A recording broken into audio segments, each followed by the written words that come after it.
নমস্কার বন্ধুরা, আজ আমি তৈরি করছি চিলি স্মল পটেটো ও কলিফ্লাওয়ার। তো এটি কিন্তু একদম ভিন্নভাবে, ভিন্ন স্বাদে, ভিন্ন গন্ধে এবং ভিন্নভাবে আমি তৈরি করব। একটু অন্যরকমভাবেই আমি এখানে চিলি, আলু এবং ফুলকপি দিয়ে স্মল পটেটো আর কলিফ্লাওয়ারটা তৈরি করব।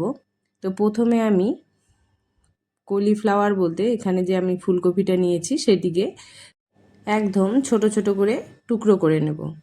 তো প্রথমে আমি ভেঙে ভেঙে বড় বড় টুকরো করে নিলাম। এরপর আমি এগুলিকে কিন্তু ছুরি দিয়ে একদম কেটে ছোট ছোট করে নেব। আর আলুগুলি কিন্তু আমাদের কিছুই করতে হবে না, যেহেতু আলুগুলি আমার সেদ্ধ করাই ছিল। ফুলকপির নিচের দিকে যে ডাঁটিগুলো থাকে সেগুলি কিন্তু আমরা কেটে নেব। শুধু ফুলের উপর দিকে যে ডাঁটিটা থাকে তার সাথে আমরা ফুলগুলিকে ছোট ছোট করে কেটে নেব। সবগুলি কেটে নিয়ে এবার আমরা কিন্তু এগুলিকে এভাবেই ম্যারিনেট করে নেব না, যেহেতু কফিতে প্রচুর পরিমাণে সার থাকে। তো আমি এগুলিকে কিন্তু একটু গরম জলে ভাপিয়ে নেব। তো আমি এগুলিকে আর গ্যাসে বসাবো না, আমি ফুটন্ত গরম জল এই কফির মধ্যেই কিন্তু ঢেলে দেব। তাহলেই এটি বেশ কিছুটা সারও বেরিয়ে যাবে আর নরমও হয়ে যাবে, যাতে পরে আমরা যখন এগুলিকে ভেজে নেব তখন কিন্তু এর তাড়াতাড়ি ভাজা হয়ে যাবে। আর এর সাথে আমাদের লাগবে কিছু মটরশুঁটি। সেই মটরশুঁটিগুলো আমি ছুলে নেব। এখন আমি প্রথমেই বলেছি আমি একদম ভিন্ন স্বাদে ভিন্নভাবে রান্না করব, তাই উপকরণগুলোও কিন্তু আমার একটু আলাদা আলাদাই হবে। তো এই যে আমি গরম জল দিয়ে এতে কিছুটা দিয়ে দেব লবণ, দিয়ে একে কিন্তু আমি 5-10 মিনিট রেখে দেব। এবার আমি কফি এবং আলুগুলিকে একসাথেই চিলির জন্য ম্যারিনেট করে নেব। দেখুন কফিগুলো দেখেই কিন্তু আমাদের বোঝা যাচ্ছে কফিগুলো অনেকটা নরম হয়ে গেছে। এবার এতে আমি প্রথমেই দিয়ে দেব লবণ ও হলুদ।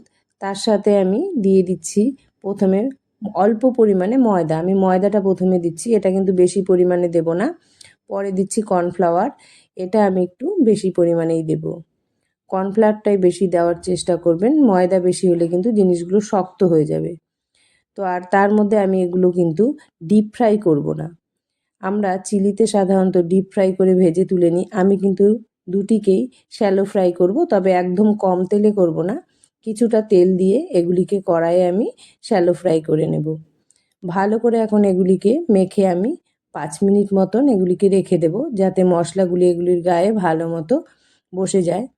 এবার কড়াইতে দেখুন আমি কতটুকু তেল দিয়েছি, এই তেলে আমি গোটা কফিগুলোকেই কিন্তু দিয়ে দেব। আর এগুলো কিন্তু খুব সুন্দরভাবেই ভাজা হয়ে যাবে।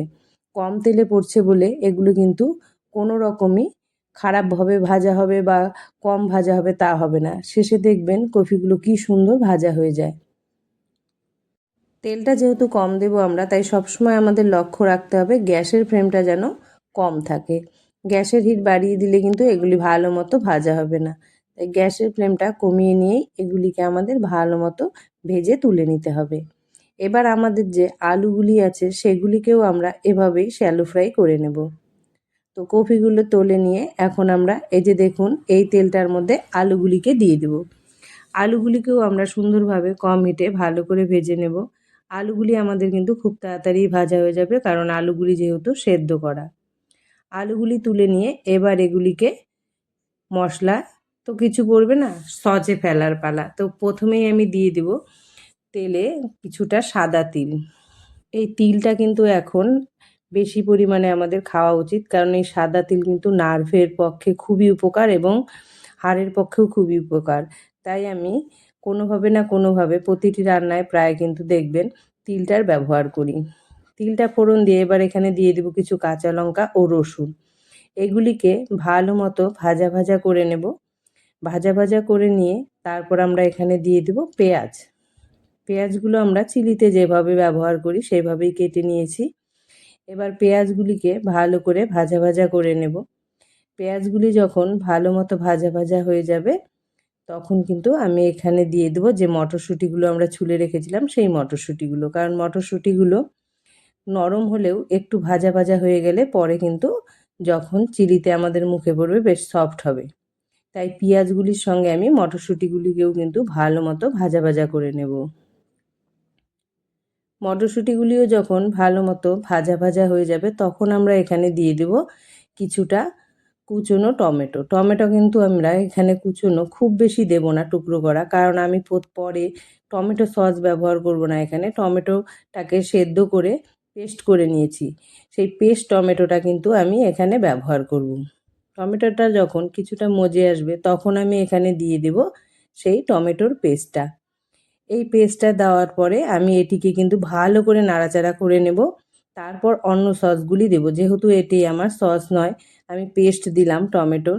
আর এর কাঁচা গন্ধটা যতক্ষণ না যাবে ততক্ষণ কিন্তু আমি এগুলিকে সব কিছুর সঙ্গে ভেজেই থাকবো।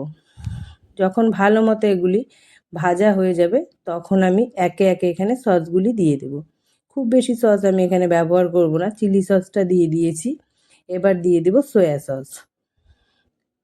সয়া সস দিয়েও আবার ভালো মতো আমরা এটিকে নাড়িয়ে নিয়ে এবার দিয়ে দেব অল্প পরিমাণে গরম জল।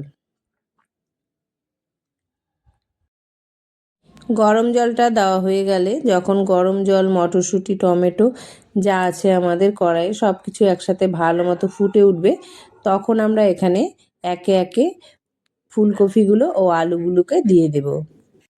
এবার এগুলিকে ভালো করে নাড়াচাড়া করে নামিয়ে নিলেই কিন্তু আমাদের চিলি স্মল পটেটো ও কলিফ্লাওয়ার রেডি হয়ে যাবে। নামানোর আগে আমরা এখানে দিয়ে দেব কিছুটা ধনেপাতা কুচি। ধনেপাতা কুচি দিয়ে কিছুক্ষণ ফুটিয়ে নামিয়ে নিলেই কিন্তু আমাদের রেডি হয়ে যাবে। এখানে কিন্তু আমরা আর কর্নফ্লাওয়ার গুলে দেব না, যেহেতু আমরা আলু ব্যবহার করেছি। আলুই কিন্তু অনেকটা রস টেনে নেব এবং ঝোলটাকে অনেকটা শুকিয়ে দিবে। তাই আমরা যদি আরও কর্নফ্লাওয়ারটা দিয়ে দিই তাহলে কিন্তু আমাদের এই চিলিটা একদম শুকনো হয়ে যাবে। তাই আমি আর এখানে কিন্তু শেষে কর্নফ্লাওয়ার ব্যবহার করব না। ধনেপাতা কুচি দেওয়ার পর আমরা এখানে নামানোর আগে কিছুটা সাদা তিল দিয়ে দিব। দেখতেও সুন্দর লাগবে, খেতেও ভালো লাগবে, আর এটি কিন্তু স্বাস্থ্যের পক্ষেও খুব উপকার। তো আমার রেসিপিটি কিন্তু একদম তৈরি হয়ে গেল। ভিডিওটি ভালো লাগলে অবশ্যই লাইক ও সাবস্ক্রাইব করে দেবেন। কমেন্ট করে অবশ্যই জানাবেন ভিডিওটি আপনাদের কীরকম লাগলো।